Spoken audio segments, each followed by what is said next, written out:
এবং যে নেতা সায়ন লাহিড়ী তিনি এবিপি আনন্দ স্টুডিও থেকে টকশো করে বেরোনোর পরই এর আগে চারজনকে ইলিগেল ডিটেন করেছিল। ওদের পরিবার হাইকোর্টে যাওয়ার পরে কালকে ছেড়েছে।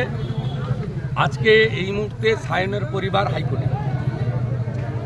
আমরা বিনীত গোয়েলের বিরুদ্ধে হাইকোর্ট করেছি। এদের শিক্ষা নেই, দোকান কাটা। বিনীত গোয়েল তার চেয়ার যাবে। ওই সিঙ্গুরে মমতা ব্যানার্জিকে যে টেনে হিঁচড়ে বের করেছিল বিডিও অফিস থেকে, ওই মানধর সুপ্রতিম সরকারকে সিপি ওই জন্য পা চাটছে বিনীত গোয়েল। শিক্ষা দেব কোর্টে। সায়ন লাহিড়ীর পরিবারের সঙ্গে আমরা আছি, সায়নের সঙ্গে আছি। চারজনকে ধরেছিল, ওর পরিবার কালকে কোর্টে গেছিল, কাল সন্ধ্যায় এনে ছেড়েছে। কিন্তু আমরা কোর্ট করব, অ্যারেস্ট মেমো দেখাতে হবে, কেন ডিটেন দেখাতে হবে, এই গুন্ডামি বন্ধ করব। আমাদের 132 জন অ্যারেস্ট হয়েছে, কোর্টে ফরওয়ার্ড করেছে।